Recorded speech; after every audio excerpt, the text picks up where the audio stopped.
Hi, രേണുസുതിയാണ് നമ്മളുടെ ഇന്നത്തെ subject. രേണുസുതിയുടെ case ഞാൻ മുൻപേ പറഞ്ഞതാണ്. എല്ലാ കാലവും എല്ലാവരെയും പറ്റിക്കാൻ പറ്റത്തില്ല എന്നുള്ളതിൻ്റെ ഏറ്റവും നല്ല ഉദാഹരണമാണ് രേണുസുതി. എന്താണ് രേണുസുതിയുടെ ഇപ്പോഴത്തെ പ്രശ്നം? രേണുസുതിയുടെ മോനെ പിടിച്ചിട്ടുണ്ട്. രേണുവിൻ്റെ അല്ല, സുധിയുടെ മോനാണ്.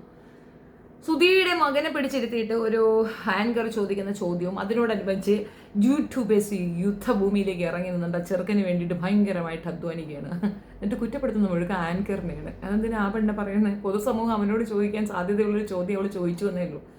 മിക്ക സിനിമാ മേഖലയിലുള്ള സെലിബ്രിറ്റി ആയാലും ഇനി അല്ലാത്ത രാഷ്ട്രീയ പ്രവർത്തകരൊക്കെ ആയിരുന്നാലും ഇതുപോലൊരു അവസരം കിട്ടിയാൽ അവർ ചോദിക്കാൻ സാധ്യത, നാട്ടുകാർ ചോദിക്കാൻ സാധ്യതയുള്ള ചോദ്യമാണ് ആങ്കർ ഇരുന്നുകൊണ്ട് ചോദിക്കുന്നത്. ആ സ്ത്രീക്ക് എഴുതി കൊടുക്കുന്ന സാധനം ചോദിക്കണം. അതിനപ്പുറം അവൾ ഇതൊന്നും വീട്ടിൽ നിന്ന് എഴുതുകൊണ്ട് വരുന്നതല്ല. സെക്കൻഡ്, ആ പയ്യൻ അത് കേൾക്കാൻ അർഹനാണോ അല്ലയോ എന്നുള്ളത് അവൻ്റെ തീരുമാനത്തിന് വിടുന്നു. അവൻ്റെ ഫ്രീഡം ഉണ്ട്. അത് മാത്രമല്ല, അവന് പറയാം ഐ എം നോട്ട് ഇൻട്രസ്റ്റഡ്. അവനത് വളരെ കാം ആൻഡ് ക്വയറ്റായിട്ട് ഹാൻഡിൽ ചെയ്യുന്നുണ്ട്, ചിരിക്കുന്നുണ്ട്, നാണം കെട്ട് പറയുന്നുണ്ട്. അവനറിയാം ഇത് വളരെ ബോറായ ഒരു സംഗതിയാണ്. വാസ്തവത്തിൽ അവൻ്റെ ചിരിക്ക് പിന്നിൽ എനിക്ക് മനസ്സിലായ എന്തെന്നറിയാമോ? ഈ പെണ്ണുമ്പിളക്ക് ഇത് എന്തിൻ്റെ കുത്തിക്കഴപ്പാണോ എന്തോ. ആളുകൾ ചിരിക്കുന്ന ഇവളെ അറിയുന്നില്ലേ എന്നുള്ളതായിരിക്കും ആ പയ്യൻ ചിരിച്ചെന്നാണ് എനിക്ക് മനസ്സിലായിട്ടുള്ളത്.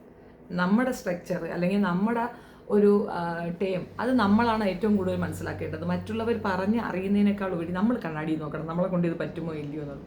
ഏലയിലെ ഊലയിലൊക്കെ പാടിക്കൊണ്ട് ഓരോ പേക്കൂത്തുകൾ കാണിക്കുമ്പോൾ വീട്ടിലിരിക്കുന്ന കുഞ്ഞുങ്ങൾ അത് അവർക്ക് ബാധിക്കപ്പെടും എന്നുള്ളതാണ് മനസ്സിലാക്കേണ്ടത്. അപ്പോൾ ഇത് ഒരുപാട് പേര് ചെയ്യുന്നില്ലേ, മറ്റു സിനിമാ നടികളൊക്കെ ചെയ്യുന്നില്ലേ? അവരുടെയൊക്കെ പ്രൊഫഷൻ അതായിരുന്നു, അവർക്കതുകൊണ്ട് കണ്ടിന്യൂ ചെയ്യാം. കൊച്ചി ഇപ്പോൾ ഇതിനകത്ത് സുധിയുടെ ഭാര്യ എന്ന നിലയിൽ സുധിയെ അല്ലാതെ മറ്റൊരാളെ ചിന്തിക്കാൻ പോലും സാധിക്കില്ല എന്ന വ്യവസ്ഥയിൽ പൊതുസമൂഹത്തിലേക്ക് വന്നതാണ്. അതിൽ മെയിനായിട്ടൊരു കാര്യം എന്ന് പറഞ്ഞാൽ വീട് വെച്ച് കൊടുക്കാനുള്ള ഫണ്ട് ശേഖരിക്കുമ്പോൾ എല്ലാവരുടെയും ഉള്ളിലുണ്ടായിരുന്ന വിഷമം, അവൾക്ക് ജോലിക്ക് പോകാൻ സാധിക്കില്ല, അവൾ മെൻ്റലി ഡിസ്ട്രാക്റ്റ് ആണ്. പിന്നെ ഈ കുഞ്ഞുങ്ങൾക്ക് കയറി കിടക്കാൻ ഒരു ഇടം ഉണ്ടാക്കി കൊടുക്കണം, വാടകയ്ക്ക് പോകാതെ ഒരു ഇടമുണ്ടാകണം, അവിടെ ഉണ്ടായിരിക്കണം. മാത്രവുമല്ല അവൾ ഇനി മറ്റൊരു വിവാഹം കഴിക്കില്ല, ഒരു നാഥൻ ഉണ്ടാവില്ല അവൾക്ക്. ഇങ്ങനെയൊക്കെ ഒരു കൺക്ലൂഷനിൽ എത്തുമ്പോഴാണ് ആളുകൾ കൂടുതലായി അവളെ സപ്പോർട്ട് ചെയ്യണം. അപ്പോൾ ആ സപ്പോർട്ടിൽ അവൾക്ക് കുറച്ച് ക്യാഷ് വന്ന് കാണും. ഇത് അവസാനം ജിഷയുടെ അമ്മയുടെ ഒരു ഗതിയില്ലേ, ആ പരഗതിയിലേക്ക് പെണ്ണ് വന്ന് നിൽക്കും എന്നുള്ളതാണ് എനിക്ക് മനസ്സിലായിട്ടുള്ള കാര്യം. കാത്തിരുന്ന് കാണാം, അത് അങ്ങനെയാണ് എക്സ്പീരിയൻസ്. ഇനി ആ പയ്യൻ്റെ കേസിലേക്ക് വരാം. അത് പൊതുസമൂഹത്തിൽ ഇറങ്ങി നടക്കേണ്ട ഒരു കുട്ടിയാണ്. നിങ്ങൾക്ക് അവസരം ആ കുട്ടിക്ക് കൊടുക്കാമായിരുന്നു, എന്തുകൊണ്ട് കൊടുത്തില്ല? അവളാണ് വേണ്ടത്. അതിൽ നിന്ന് തന്നെ വ്യക്തമല്ലേ. ഇപ്പം അവൾ അഭിനയിക്കാൻ പോകരുതെന്നോ അല്ലെ അഭിനയിക്കരുതോ എന്നല്ല ഞാൻ പറഞ്ഞതിൻ്റെ അർത്ഥം. അതിൻ്റെ അഭിനയമൊക്കെ നിങ്ങൾ കണ്ടില്ല, അതിൻ്റെ കാര്യപ്രാപ്തിയും കാര്യശേഷിയും കണ്ടില്ലേ. പിന്നെ ഇതേപോലുള്ള കുറേയധികം ഫോട്ടോഷൂട്ടൊക്കെ എടുക്കുന്നതിനെന്തോ അതിനുള്ള ഒരു ഇതുണ്ടോ? അതിന് കുറച്ചും കൂടെ കോമൺ സെൻസ് ഉപയോഗിക്കാം. അപ്പം നമ്മൾ പറയും ബോഡി ഷെയ്മിങ് ആണ്. ആ സംടൈംസ് ബോഡി ഷെയ്മിങ് ഇൻഡീഡാണ്. ഓരോരുത്തർക്കും ഓരോ രീതി പറഞ്ഞിട്ടുണ്ട്. ഇപ്പം നമ്മളെന്തായാലും ഒരു സിനിമാ നടിയെ അല്ലെങ്കിൽ ഇപ്പോൾ ഒരു മോഡലായിട്ട് കാണാൻ ആഗ്രഹിക്കുന്ന, അത്യാവശ്യം കാണാൻ ചന്തമുള്ള ഒരാളെ തന്നെയായിരിക്കും, സ്ട്രക്ചറൊക്കെ ഉള്ള ചന്തമുള്ള ഒരാളെ തന്നെയായിരിക്കും. അല്ലാതെ ഇതുപോലെ കടന്നിട്ട് കാണിക്കുന്ന ഒരാളെ ആയിരിക്കില്ല എന്നുള്ളതാണ് എൻ്റെ ഒരു ഭാഗം. എനിക്ക് അങ്ങനെയാണ് തോന്നിയിട്ടുള്ളത്. അല്ലെങ്കിൽ നമ്മൾ അത്രത്തോളം സെറ്റ് ചെയ്ത് കൊണ്ടുവന്ന് നിർത്തണം. ഈ എന്തിനാണ് ഈ മെനക്കെടുന്നതെന്നേ. അപ്പോൾ ഇതൊക്കെ ചെയ്തതിന് ശേഷം പുള്ളിക്കാരത്തി പറഞ്ഞ ഒരു സ്റ്റേറ്റ്മെൻറ്റ്, ഏത് സ്പ്രേയുടെ സ്റ്റേറ്റ്മെൻറ്റ്, അതും കുറേ പേരെടുത്ത് വെച്ച് പറയുന്നുണ്ട്. പുള്ളി പറഞ്ഞത് എന്താണ്? നിങ്ങൾ ഇവിടെയെങ്കിലും നിൽക്കത്തോലും ഇല്ല, അമ്മാതിരി നാറ്റമാണ് എന്നാ പറഞ്ഞത്. സത്യ കൊച്ചു പറഞ്ഞത്. നമ്മളുടെ വിയർപ്പ് ഗന്ധം, ഇപ്പം എൻ്റെ ഉമ്മച്ചിയുടെ വിയർപ്പ് ഗന്ധം എനിക്ക് ഭയങ്കര ഇഷ്ടമാണ്. പക്ഷെ അത് വേറൊരാളുടെ മുഖത്ത് കൊണ്ട് വെച്ച് കൊടുത്താൽ അരിച്ചേന്ന് പറയും, അയ്യേ എന്ന് പറയും. അത് എൻ്റെ ഉമ്മ ആണ് എന്നുള്ളത് കൊണ്ടും എൻ്റെ ഉള്ളിൽ ആ സ്നേഹം അവരോടുള്ളത് കൊണ്ടുമാണ് എനിക്കത് സുഗന്ധമായിട്ടുള്ളത്. അല്ലാത്തവർക്കൊക്കെ അത് ദുർഗന്ധമായിട്ട് തന്നെ ഉണ്ടാകും. അതങ്ങനെയാണ്, അങ്ങനെയല്ലേ പാടുള്ളൂ. അപ്പോൾ അവളത് പറഞ്ഞത് അവളുടെ ഉള്ളിൽ നിന്ന് വന്നൊരു സംഗതിയാണ്. ഇപ്പോഴും അവൾക്ക് മണം വേണമെന്ന് തോന്നുമ്പോൾ അവൾ പോയി എടുത്തു വെച്ച് മണക്കും, അത്രയേ ഉള്ളൂ. അതിന് മറ്റൊരു അർത്ഥതലമൊന്നും കൊടുക്കണ്ട. പക്ഷേ ഇത് മറ്റേ പെൺകുട്ടി, അതായത് യൂട്യൂബർ, കുറച്ച് ഓവർ എക്സാഗ്രേറ്റ് ചെയ്ത് നമ്മളടുത്ത് കാണിച്ചു തന്ന് നമ്മളുടെ സിമ്പതിക്ക് വേണ്ടിയിട്ട് ആ നാടകമൊക്കെ കാണിച്ച് നമ്മൾ അതിനകത്തേക്ക് വീണു. ഇപ്പോൾ ആ പെണ്ണിനെ പോലും പുറത്തിറങ്ങി ഒന്നും നിൽക്കാൻ പറ്റാത്ത അവസ്ഥയിലേക്ക് ഈ പെണ്ണിൻ്റെ വൾഗാരിറ്റി കൊണ്ടുവന്ന് നിർത്തുന്നത്. അപ്പോൾ എന്താണ് വൾഗാരിറ്റി? സിൽക്ക് സ്മിത കാണിച്ചില്ലേ, അതേപോലുള്ള ഇപ്പോഴത്തെ മെയിൻ സ്ട്രീം പിന്നെ അഭിനയിക്കുന്ന സ്ത്രീകളൊക്കെ കാണിച്ചില്ലേ. പിന്നെ ഇവള് കാണിക്കുമ്പോൾ മാത്രം എന്താ നിങ്ങൾക്ക് തോന്നുന്നതെന്ന്? അവരാരും ഇതുപോലെ സിമ്പതി പറഞ്ഞ് പൈസ വാങ്ങി വീട് വെച്ചില്ലല്ലോ. അവർ ആ പ്രൊഫഷനിൽ നിന്ന് അതിനകത്ത് പൈസ ഉണ്ടാക്കി അവർ വീട് വെച്ചു. നാട്ടുകാരുടെ പൈസ വാങ്ങി നമ്മൾ എന്തെങ്കിലും ചെയ്താൽ നമ്മൾ ആൻസറബിളാണ്. നമ്മൾ അവർക്ക് ഉത്തരം പറയേണ്ട ഒരു ഗതികേടുണ്ടാവും. ഞാൻ തന്ന പൈസ കൊണ്ട് നീ ഇങ്ങനെ അർമാദിക്കുന്നോ എന്ന് ചോദിച്ചു കഴിഞ്ഞാൽ നമ്മൾ അതിന് ഉത്തരം പറയേണ്ട ഒരു അവസ്ഥ നമുക്കുണ്ട് എന്നുള്ളതാണ് വസ്തുത. അത് രേണുസുതിയാണ് മനസ്സിലാക്കേണ്ടത്, നാട്ടുകാരല്ല. ഈ പെൺകുട്ടിയെ പറ്റി ഞാൻ മുൻപൊരിക്കൽ പറഞ്ഞപ്പോഴത്തേക്കും ഒത്തിരി പേര് വന്നിട്ട് പറഞ്ഞിട്ടുണ്ടായിരുന്നു വിധവ എന്ന വിധവയായതുകൊണ്ടാണോ അവൾ ഡ്രസ്സ് ഇടാൻ പാടില്ലെന്ന്. ആഹാ, വിധവമാർ ഒരുപാട് നമ്മുടെ സൊസൈറ്റിയിലുണ്ട്. എത്ര പേരെ കാണണം നിങ്ങൾക്ക്? വിധവയാണ് എന്ന് പറഞ്ഞുകൊണ്ട് അവർ ഡ്രസ്സ് ഇടാൻ പാടില്ല, അവർ അങ്ങനെ വരാൻ പാടില്ല, ഇങ്ങനെ വരാൻ പാടില്ല, ഇങ്ങനെ കുറേ കാര്യങ്ങൾ പറയുന്നത്. പണ്ട് കാലഘട്ടങ്ങളിൽ അങ്ങനെ ഉണ്ടായിരുന്നു. വിധവ വിവാഹത്തിൽ പോലും പങ്കെടുപ്പിക്കാത്ത ഒരു കാലഘട്ടം നമുക്കുണ്ടായിരുന്നു. കൊച്ചുങ്ങളെ പോലും കൊടുക്കത്തില്ല കയ്യിൽ. അങ്ങനെയൊക്കെ കുറേ ഉണ്ടായിരുന്നു. എന്തോ ഒരു ശാപം കിട്ടിയ ജന്മം എന്ന ടൈമിലൊക്കെ ആയിരുന്നു. പിന്നെ നമ്പൂരി കുടുംബത്തിലൊക്കെ അറിയാമല്ലോ, മുട്ടയടിച്ചൊരു മൂലയ്ക്ക് ഇരുത്തന്നെ, കൊച്ചു ആവയാണെങ്കിലും ശരി മുതുകിയാണെങ്കിലും ശരി, മുട്ടയടിച്ചിട്ടൊരു മൂല ഇരുന്നോളാൻ പറയും. അവർക്ക് പിന്നെ വേറെ ലൈഫില്ല. അങ്ങനെയായിരുന്നു. പക്ഷെ ഇതങ്ങനെ അല്ലല്ലോ. ഇവിടെ ആരും അവൾക്കെതിരെ ഒന്നും പറയുന്നില്ല. അവൾക്ക് ഇഷ്ടമുള്ള വസ്ത്രം ധരിക്കാം, നമുക്ക് ഇഷ്ടമുള്ളവണൊക്കെ ജീവിക്കാം, ഒരു പ്രശ്നവുമില്ല. പക്ഷെ പ്രശ്നം എന്താണെന്ന് പറഞ്ഞു കഴിഞ്ഞാൽ ഈ കാണിക്കുന്ന പേക്കൂത്ത് അത് പലരും എടുത്തു വെച്ച് ട്രോളുകയും മോശം പറയുകയും ഒക്കെ ചെയ്യുമ്പോൾ മരിച്ചുപോയ ഒരു വ്യക്തി അതിനെക്കുറിച്ച് ഓർത്ത് അല്ലെങ്കിൽ അതിന് വേണ്ടി അപമാനിക്കപ്പെടുന്നുണ്ടെന്നുള്ള സാമാന്യ ബോധം വേണ്ടായോ? ചെറിയ ബോധം അവൾക്കും കൂടെ വേണ്ടായോ?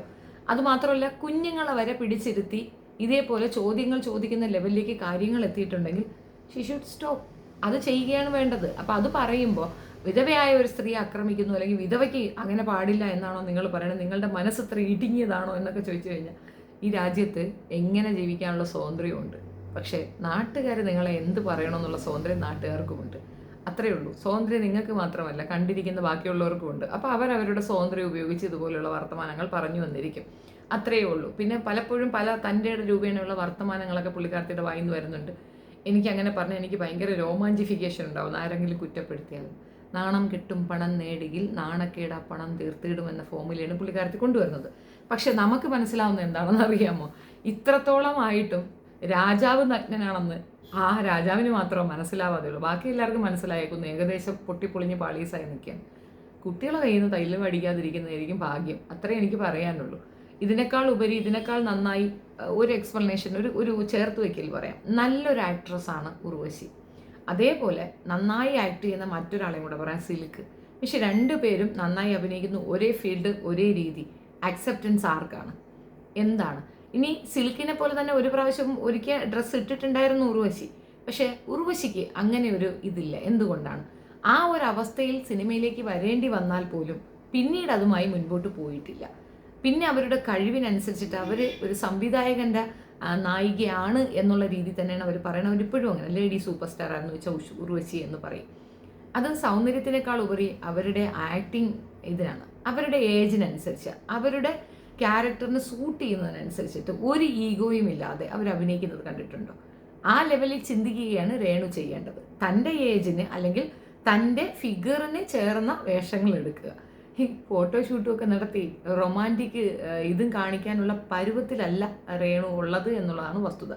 ഇത് പലരെയും തെറ്റിദ്ധരിപ്പിക്കാൻ വേണ്ടി ഏതൊക്കെയോ പയ്യന്മാരെ കൊണ്ടുവരുന്നു, മാലയിടുന്നു, എന്നിട്ട് അമ്പലത്തിൽ വെച്ച് അവനെ കൊണ്ട് കുറി തൊടിയിപ്പിക്കുന്നു. ഇതൊക്കെ കണ്ടുകൊണ്ടിരിക്കുന്ന സാധാരണ വീട്ടമ്മമാർ എന്തെങ്കിലുമൊക്കെ പറഞ്ഞാൽ അവരുടെ കുഴപ്പമാണ്, അവർ കുലസ്ത്രീയാണ്, അല്ലെങ്കിൽ അതൊന്നും പാടില്ല എന്ന് പറയുന്നത് അവരുടെയൊക്കെ 5 രൂപ കാശാണെങ്കിൽ 5 രൂപ കാശ് രേണു വാങ്ങിയിട്ടുണ്ട് എന്നതുകൊണ്ടാണ് അങ്ങനെ ഒരു അഭിപ്രായം ആ ഭാഗത്ത് നിന്ന് ഉണ്ടാകുന്നത്. കേൾക്കാനും കൂടെ ബാധ്യസ്ഥത രേണുവിനുണ്ട് എന്നാണ് എനിക്ക് മനസ്സിലായത്. എൻ്റെ അഭിപ്രായം ഈ വിഷയത്തിൽ ഇത്രയേ ഉള്ളൂ. ആ പെണ്ണ് നന്നാവുകയൊന്നുമില്ല. അത് ഇനിയും ആളുകളെ പറ്റിക്കും.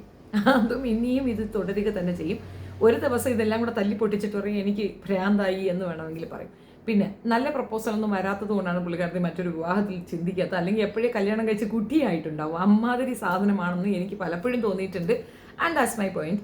പിന്നെ കമൻസ് ഇടുമ്പോൾ നമ്മൾ പോയി സഭ്യമായിട്ട് ഇടുക. കാരണം നമ്മുടെ കമൻസ് കൊണ്ടൊന്നും അവർ നന്നാവുന്ന കോളൊന്നുമില്ല. ഇനി അവരെ നന്നാക്കിയിട്ട് നമുക്ക് എന്തെങ്കിലും നേടാനുണ്ടോ? ഒന്നുമല്ലല്ലോ. അവരായി അവരെ പാടായി എന്നുള്ള ഇഗ്നോറൻസ് ആണ് ഏറ്റവും നല്ല സംഗതി എന്നാണ് എനിക്ക് മനസ്സിലായിട്ടുള്ളത്. കുറേ പിന്നെ റോക്കറ്റുകൾ അവളെ പിറകെ നടന്ന് അവൾ എന്ത് പറയണു, അവൾ എന്താണ് അടുത്ത് മൊഴിയണേ, അത് ചോദിക്കാൻ വേണ്ടി അവളെ പിന്തുടർന്ന് ഇങ്ങനെ വീഡിയോ പിടിക്കുമ്പോൾ അവൾക്കും തോന്നും താനെന്തോ സംഭവമാണ്. ചക്ക തിന്നുന്നൊക്കെ പോയി വീഡിയോ എടുക്കുന്നുണ്ടായിരുന്നു.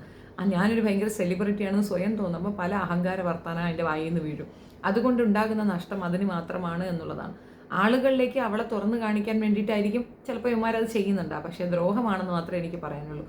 ആ ചെറുക്കനെ ഇതിൽ നിന്ന് ഒഴിവാക്കി നിർത്തുന്നതാണ് എപ്പോഴും നല്ലത്. കാരണം അവൻ ഇതിനകത്ത് നിന്നില്ലല്ലോ. അവൻ ജനിച്ചുപോയി എന്നൊരു തെറ്റല്ലേ അവൻ ചെയ്തുള്ളൂ. ആ തെറ്റിന് ആ പയ്യനെ ഇങ്ങനെ പണിഷ് ചെയ്യണോ? അവൻ്റെ രണ്ടാനമ്മ മാത്രമാണ് രേണു, സുധിയുടെ മകൻ.